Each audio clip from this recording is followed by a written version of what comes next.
अरदास। बिरथी कदे न होवई जन की अरदास। ये वाक श्री गुरु अर्जन देव जी महाराज ने, जिवें सतगुरु आसा दी वार विच भी आखदे ने, जो जो कहे ठाकुर पै सेवक तत्काल होए आवे। अरदास विच वाहिगुरू जी नूं हाज़र नाज़र समझ के उस नाल गल्लां करी दियां। ये गल्लां कई किस्म दियां हो सकदियां ने।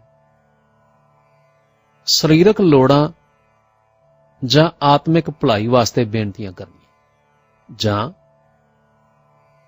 दुख तकलीफ जां बीमारी विच वाहिगुरू जी दी सहायता मंगणी, जां औकड़ां मुश्किलां नाल मुकाबला करन दी दलेरी ते शक्ति मंगणी, जां वाहिगुरू वल्लों मिलियां होईयां दातां अते सुखां दा धन्नवाद करना अते उन्हां दे कायम रहण दी याचना करनी, जां फिर वाहिगुरू दे हुक्म जां रज़ा विच अपनी असली भलाई प्रतीत करदिआं रज़ा विच राजी रहण दी इच्छा प्रगट करनी, जां फिर दूजिआं दी भलाई ते सुख वास्ते ये बेनती करनी। हाँ, सफल अरदास वास्ते कुछ शर्तां दी पालना करनी जरूरी। नंबर 1, वाहिगुरू दी होंद विच पूरा यकीन। नंबर 2, वाहिगुरू दी अरदास नूं पूरिया करन दी समर्था विच दृढ़ विश्वास। नंबर 3, अपनी अरदास दे ठीक ते चंगिया होण दा भरोसा। नंबर 4, अपनी अरदास दे पूरिया होण दी पूरी उम्मीद। नंबर 5, अरदास समय दिल वाहिगुरू दे प्रेम ते सत्कार नाल भरिया होवे। अते नंबर 6, अरदास वेले दिल निमरता वाला ते आसवंद होना चाहिए। इन्हां 6 शर्तां नूं पूरियां कीतिआं अरदास कदे खाली नहीं जाती, जरूर मंजूर हो जाती। हाँ, पिछले जीवन ते विचार कीतिआं मैं वेखना कि मेरे अपने शंकियां करके कई अरदासां पूरियां नहीं सन हुंदियां, कई देर नाल पूरियां हुंदियां। पर ऐसा कोई समा याद नहीं आउंदा जदों ये उपरलियां शर्तां दी पालना दे बावजूद अरदास पूरी ना होई हो। विश्वास नाल निर्माण होके कीती हुई अरदास इन्नी जल्दी प्रवान हुंदी कि हैरानी दी हद नहीं रही। कई इंसानी अकल विच ना आउण वालियां गल्लां भी अरदास दे जरिए प्रतख हो जांदियां। अरदास दे 2 तरीके ने। संगत दी दीवान विच मिलवी अरदास, जिन्हों अंग्रेजी विच कांग्रीगेशनल प्रेयर कहते हैं, अते हरेक सिख दी वक्खो वखरी इकल्ली अरदास भाव इंडिविजुअल प्रेयर।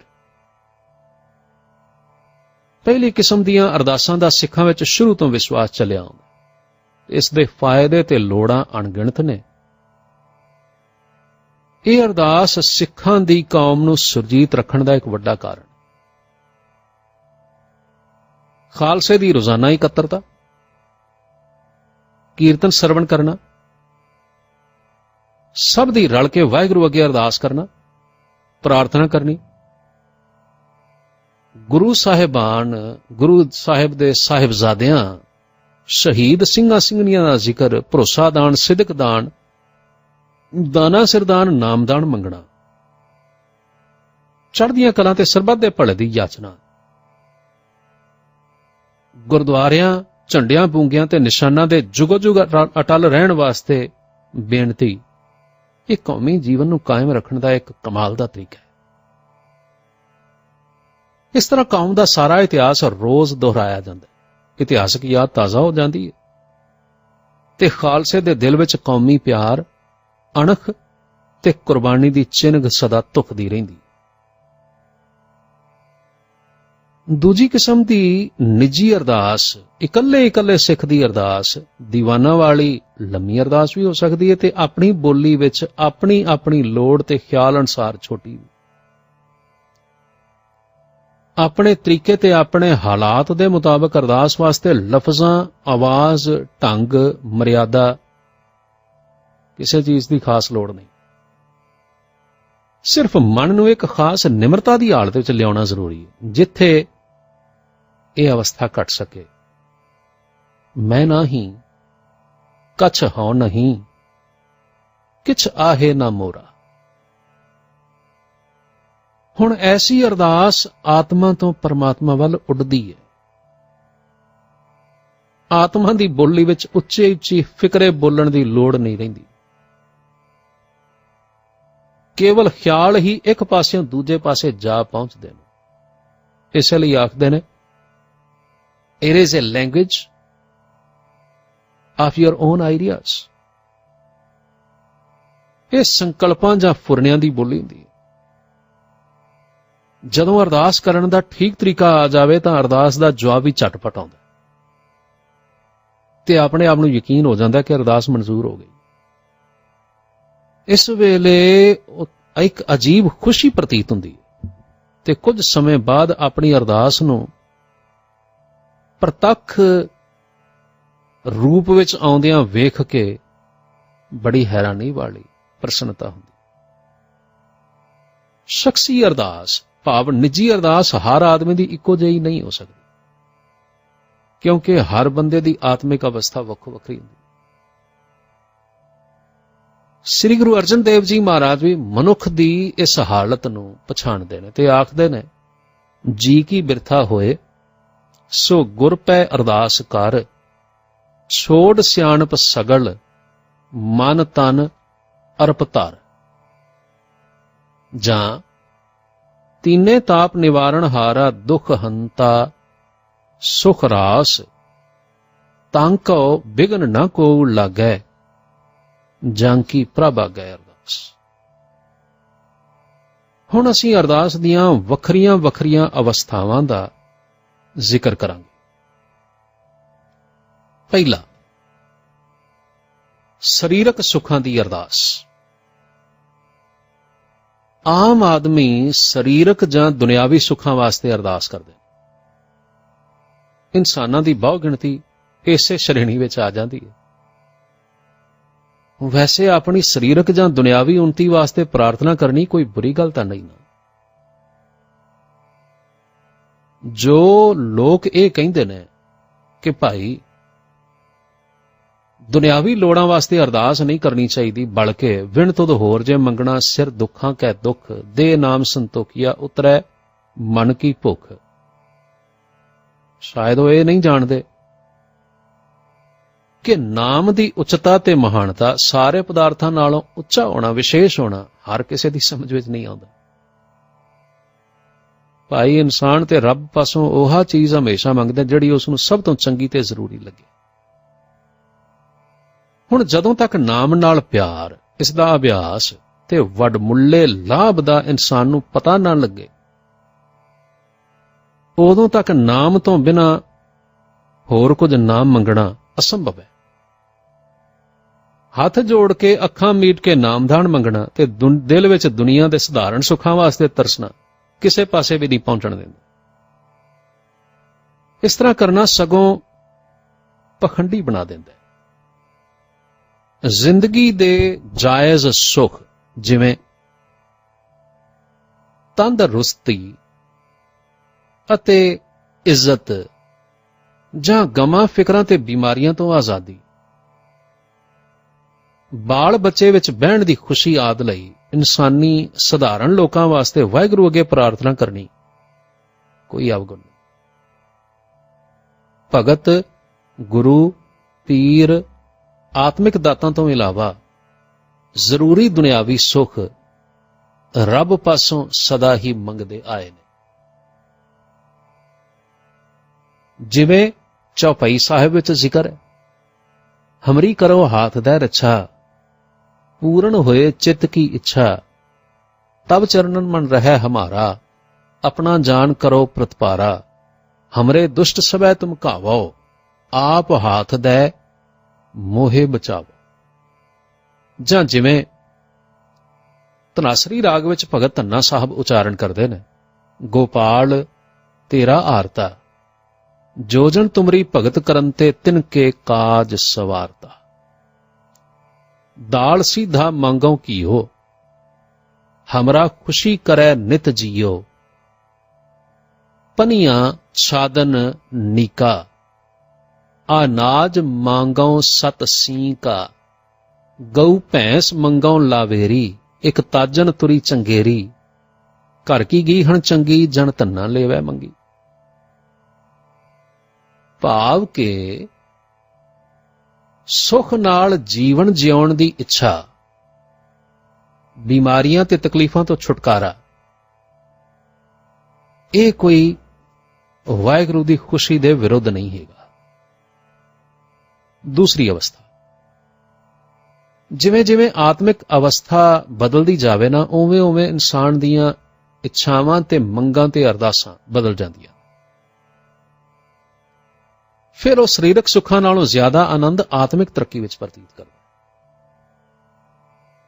ਸਾਰੇ ਸੰਸਾਰੀ ਸੁੱਖ ਉਸ ਨੂੰ ਨਾਸਵੰਤ ਤੇ ਆਰਜ਼ੀ ਤੇ ਫਜ਼ੂਲ ਨਜ਼ਰ ਆਉਣ ਲੱਗਦੇ ਨੇ। ਉਸ ਦਾ ਮਨ ਇਹ ਕਹਿਣ ਲੱਗ ਪੈਂਦਾ, ਮੈਂ ਕਿਆ ਮੰਗਾਂ ਕਿਛ ਥਿਰ ਨਾ ਰਹਾਈ, ਹਰ ਦੀਜੈ ਨਾਮ ਮੁਰਾਰੀ ਜੀ। ਜਿਵੇਂ ਛੋਟਾ ਬੱਚਾ ਜਿਸ ਤਰ੍ਹਾਂ ਵੱਡੀ ਉਮਰ ਵਿੱਚ ਪਹੁੰਚ ਕੇ ਬਚਪਨ ਦੇ ਦਿਲ ਪਰਚਾਵੇ ਤੇ ਖਿਡੌਣੇ ਭੁਲਾ ਕੇ ਉੱਚੀਆਂ ਤੇ ਸਿਆਣੀਆਂ ਗੱਲਾਂ ਵਿੱਚ ਦਿਲ ਲਾਉਂਦਾ ਹੈ, ਇਸੇ ਤਰ੍ਹਾਂ ਇਸ ਅਵਸਥਾ ਦਾ ਪੁਰਸ਼ ਦੁਨੀਆ ਦੇ ਝੂਠੇ ਸੁੱਖਾਂ ਤੋਂ ਅਸੰਤੁਸ਼ਟ ਹੋ ਜਾਂਦਾ। ਉਸ ਨੂੰ ਇਸੇ ਤਰ੍ਹਾਂ ਲੱਗਦਾ ਜਿਵੇਂ ਉਸਨੇ ਇਹ ਖੇਡ ਬੜਾ ਖੇਡ ਲਈ, ਹੁਣ ਉਸ ਦੀਆਂ ਰੁਚੀਆਂ ਕਿਸੇ ਅਟਲ ਸੁੱਖ ਦੀ ਪ੍ਰਾਪਤੀ ਵੱਲ ਮੋੜਾ ਪਾਉਂਦੀਆਂ ਤੇ ਉਸ ਦੇ ਦਿਲ ਵਿੱਚੋਂ ਇਹ ਅਰਦਾਸ ਨਿਕਲਦੀ ਹੈ, ਹੇ ਮੇਰੇ ਵਾਹਿਗੁਰੂ, ਖਾਤ ਪੀਤ ਖੇਲਤ ਹਸਤ ਭਰਮੇ ਜਨਮ ਅਨੇਕ। ਭਵਜਲ ਤੇ ਕਾਢੋ ਪ੍ਰਭੂ ਨਾਨਕ ਤੇਰੀ ਟੇਕ। ਇੱਥੇ ਪਹੁੰਚ ਕੇ ਆਦਮੀ ਨੂੰ ਵਿਚਾਰ ਦਾ ਸ਼ੌਕ ਜਾਗਦਾ, ਖੋਜ ਦੀ ਇੱਛਾ ਤੇ ਅਗਵਾਈ ਦੀ ਲੋੜ ਮਹਿਸੂਸ ਹੁੰਦੀ ਹੈ। ਇਸੇ ਲਈ ਉਹ ਹੱਥ ਜੋੜ ਕੇ ਆਖਦਾ ਹੈ, ਮੈਂ ਅਜਾਣ ਜਨ ਤਰਬੇ ਨਾ ਜਾਨੋ, ਬਾਪ ਬੀਠਲਾ ਬਾਂਹ ਦੇ। ਉਸ ਦੇ ਦਿਲ ਵਿੱਚ ਕਿਸੇ ਅਣਡਿੱਠੇ ਆਤਮਿਕ ਮੰਡਲ ਵਿੱਚ ਪਹੁੰਚਣ ਦੀ ਰੀਝ ਉਪਜਦੀ ਹੈ। ਇਸ ਅਵਸਥਾ ਦੇ ਆਦਮੀ ਦੀ ਲੋੜ ਮੁਤਾਬਕ ਕੁਦਰਤ ਵੱਲੋਂ ਸਹਾਇਤਾ ਤੇ ਅਗਵਾਈ ਸ਼ੁਰੂ ਹੋ ਜਾਂਦੀ। ਪਰ ਇਸ ਤੋਂ ਅੱਗੇ ਇਸ ਅਵਸਥਾ ਦਾ ਬੜਾ ਮੁਸ਼ਕਲ ਹਿੱਸਾ ਸ਼ੁਰੂ ਹੁੰਦਾ ਹੈ। ਮਨ ਨਾਲ ਬੜੀ ਲੜਾਈ ਕਰਨੀ ਪੈਂਦੀ। ਮਨ ਦੇ ਪੁਰਾਣੇ ਸੁਭਾਅ, ਪੁਰਾਣੀਆਂ ਆਦਤਾਂ, ਪੁਰਾਣੇ ਵਿਸ਼ਵਾਸ ਛੱਡਣੇ ਪੈਂਦੇ ਨੇ ਤੇ ਨਵੀਆਂ ਆਦਤਾਂ ਪਾਉਣੀਆਂ ਪੈਂਦੀਆਂ। ਨਵੇਂ ਦ੍ਰਿਸ਼ਟੀਕੋਣ ਨਾਲ ਦੁਨੀਆ ਨੂੰ ਵੇਖਣਾ ਪਹਿਲੋਂ ਬੜਾ ਓਪਰਾ ਤੇ ਔਖਾ ਜਾਪਦਾ। ਕਦੇ ਮਨ ਆਪਣੇ ਮਗਰ ਤੋਰਨ ਦਾ ਜ਼ੋਰ ਲਾਉਂਦਾ ਹੈ, ਸਰੀਰਕ ਰਸਾਂ ਦੀ ਮਿੱਠੀ ਯਾਦ ਆਪਣੇ ਵੱਲ ਖਿੱਚਦੀ ਹੈ, ਤੇ ਕਦੇ ਆਤਮਾ ਦੀ ਆਵਾਜ਼ ਨਵੀਆਂ ਉਮੀਦਾਂ, ਨਵੇਂ ਇਕਰਾਰ ਤੇ ਕਿਸੇ ਨਵੀਂ ਦੁਨੀਆ ਦੇ ਸੁਪਨੇ ਵਿਖਾ ਕੇ ਆਪਣੇ ਵੱਲ ਬੁਲਾਉਂਦੀ ਹੈ। ਇਹ ਸਰੀਰ ਤੇ ਆਤਮਾ ਦਾ ਘੋਲ ਪਹਿਲੋਂ ਬੜਾ ਭਿਆਨਕ ਹੁੰਦਾ। ਕਈ ਵਾਰ ਇਸ ਤਰ੍ਹਾਂ ਲੱਗਦਾ ਹੈ ਕਿ ਸਰੀਰਕ ਰਸਾਂ ਤੋਂ ਛੁਟਕਾਰਾ ਹੀ ਨਹੀਂ ਹੋਣਾ। ਇਸ ਅਵਸਥਾ ਦੇ ਇੱਕ ਤਿਆਗੀ ਮਹਾਂਪੁਰਸ਼ ਮੈਨੂੰ ਮਿਲੇ। ਮੈਂ ਪੁੱਛਿਆ, ਸੁਣਾਓ ਕੀ ਹਾਲ ਹੈ? ਆਖਣ ਲੱਗੇ, ਬੜਾ ਭੈੜਾ ਹਾਲ। ਮੈਂ ਹੈਰਾਨ ਹੋ ਕੇ ਪੁੱਛਿਆ, ਕੀ ਗੱਲ ਹੋਈ? ਆਖਣ ਲੱਗੇ, ਨਾ ਇਧਰ ਕੇ ਰਹੇ ਨਾ ਉਧਰ ਕੇ। ਦੁਨੀਆ ਦੇ ਪਦਾਰਥ ਚੰਗੇ ਨਹੀਂ ਲੱਗਦੇ, ਪਰ ਵਾਹਿਗੁਰੂ ਦੇ ਵੱਲ ਵੀ ਮਨ ਨਹੀਂ ਲੱਗਦਾ। ਕਦੇ ਮਨ ਆਪਣਾ ਗੁਲਾਮ ਬਣਾ ਲੈਂਦਾ ਤੇ ਕਦੇ ਗੁਰਦੁਆਰੇ ਜਾ ਕੇ ਸੇਵਾ ਕਰਨਾ ਰਾਤ ਭਰ ਸੋਚਦਾ ਰਹਿੰਦਾ। ਕਦੇ ਚੰਡਾਲਾਂ ਵਾਲੇ ਨੀਵੇਂ ਕੰਮ ਕਰਨੇ ਤੇ ਕਦੇ ਫਕੀਰੀ ਦਾ ਦਮ ਭਰਨਾ। ਇਹ ਕੀ ਹੋਇਆ? ਅਜੀਬ ਕਸ਼ਮਕਸ਼। ਗੁਣ ਹੀ ਭਰਿਆ ਮੈਂ ਫਿਰਾਂ, ਲੋਕ ਕਹੇ ਦਰਵੇਸ਼। ਲੋਕ ਮੈਨੂੰ ਭਗਤ ਜਾਂ ਫਕੀਰ ਜਾਣਦੇ ਨੇ, ਪਰ ਮੈਨੂੰ ਦਿਸਦਾ ਮੈਂ ਤੇ ਗੁਨਾਹਾਂ ਨਾਲ ਭਰਿਆ ਹੋਇਆ। इन्हां गुरमुखां दी थोड़े दिन संगत करन मगरों पता लगा कि मन की लड़ाई तो छुटकारा पाउण दे ख्याल नाल आप ने अपनी इंद्री भी कट सुट्टी हुई सी, पर मन अजे शांत नहीं सी। कई खोजी इत्थे पहुंच के निराश हो जाते हैं ते खोज छड्ड देंदे ने। मैं खुद बड़ी वार निराशता विच फैसला किया कि उतलियां आत्मिक उडारियां मेरे भागां विच ही नहीं। मैं ते इस मन दा गुलाम हाँ ते मन दा गुलाम ही रवांगा। पर इत्थे पहुंच के हौसला नहीं हारना चाहिए। बहादुर बंदे दे सामने सब मुश्किलां धूए वांग पतलियां हुंदियां जांदियां बिल्कुल गायब हो जांदियां ते रब ते पूर्ण भरोसा रखिया, निर्माण ते दिली अरदासां कीतियां, वाहिगुरू वल्लों हैरान कर देण वाली रहनुमाई अगवाई मिलदी। अज बिल्कुल निराश ते निर्बल होके बह जाईदा ते कल अंदरों फिर उत्साह दीयां लहरां ठाठां मारन लग पैंदियां। अभ्यासी मुश्किलां ते मुसीबतां नाल फिर मोर्चा ला के बह जांदा ते जित फिर अगे अखां अगे नाच करन लग पैंदी। रब दी हस्ती दा असल यकीन ही उदों आउंदा जदों उसदा मित्र वाला ते तकड़ा हथ अपने सिर उत्ते प्रतख वेखीदा ते विगड़े काम सौर जांदे।